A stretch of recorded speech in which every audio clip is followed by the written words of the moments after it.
Dan untuk mengetahui situasi terkini jelang pelantikan Presiden dan Wakil Presiden Amerika Serikat terpilih Joe Biden dan Kamala Harris, sudah ada jurnalis VOA Virginia Gunawan di Washington DC, Amerika Serikat. Selamat pagi waktu Jakarta, Virginia. Bagaimana penjagaan keamanan di area pengambilan sumpah di sana? Ya, Amel dan pemirsa CNN Indonesia, seperti yang tadi sudah disampaikan, dan Anda lihat di belakang saya sendiri, Washington DC memang seperti kota mati atau kota hantu ya.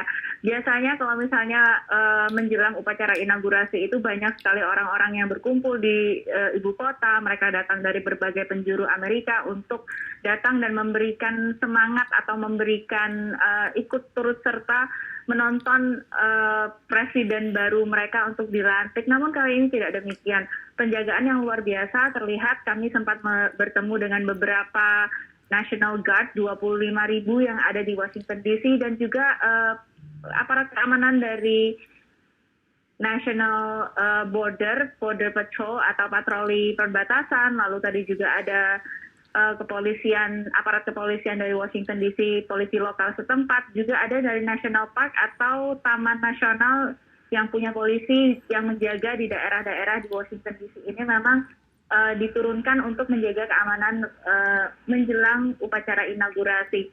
Saat ini kalau misalnya Anda lihat di belakang saya, memang kendaraan itu tidak boleh melintas. Ini adalah perimeter keamanan yang diperluas mulai dari Capitol Hill hingga ke Lincoln Memorial. Jadi sepanjang the mall atau daerah di mana biasanya itu ada taman yang besar untuk tempat berkumpul warga Amerika untuk menonton upacara inaugurasi ini ditutup dan tidak diperbolehkan masuk.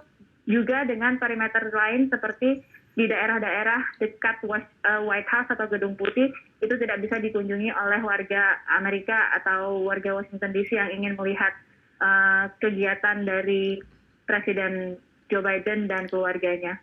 Amel. Baik, lalu Virginia, selain di Washington DC sendiri, bagaimana dengan pengamanan negara bagian lain di Amerika Serikat? Ya, sedikitnya ada 30 negara bagian yang juga mengaktifkan Garda Nasional mereka. Itu ada 6.600 personel Garda Nasional yang diaktifkan di 30 negara bagian tersebut.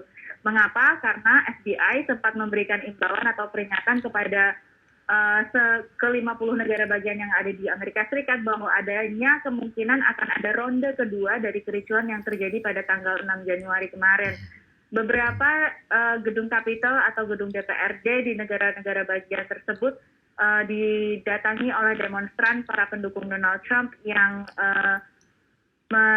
membawa spanduk pendukung Donald Trump ke gedung Capitol atau DPRD tersebut. Namun memang angka turnout atau jumlah demonstran yang datang itu tidak sebanyak yang diperkirakan, sekalipun planning atau rencana yang mereka lakukan itu cukup banyak ya sebelumnya disebutkan, namun turnout-nya tidak sebesar yang diperkirakan. Amel. Baik, lalu Virginia, Donald Trump baru saja memberikan pidato perpisahan. Apa saja yang disampaikan?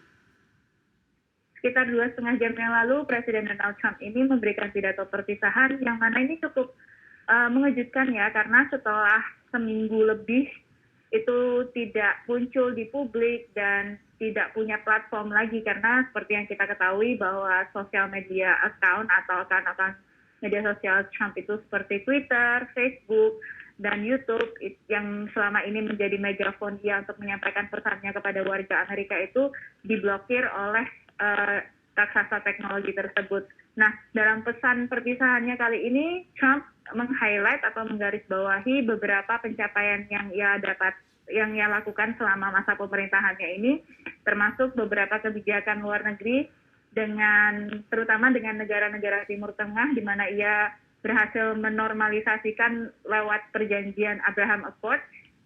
Lalu juga ada beberapa pencapaian lain seperti misalnya ia menyatakan bahwa di masa pemerintahannya vaksin COVID-19 itu menjadi salah satu vaksin yang paling cepat dikembangkan dibandingkan dengan vaksin-vaksin yang lainnya. Selain itu yang perlu ditekankan juga dalam pidato perpisahannya ini, Donald Trump menyampaikan bahwa ini adalah awal dari movement mereka atau gerakan mereka. Kita masih belum bisa membaca apa yang dimaksud dengan movement atau gerakan apa yang dimaksud dengan Presiden Donald Trump. Namun ini menjadi sebuah pesan yang cukup signifikan bagi para pendukung Trump. Trump sendiri dipastikan tidak akan hadir dalam upacara inaugurasi Joe Biden esok harinya, namun Wakil Presiden Mike Pence akan hadir dalam upacara inaugurasi tersebut. Amel. Baik, Virginia, terima kasih atas laporannya. Selamat bertugas kembali.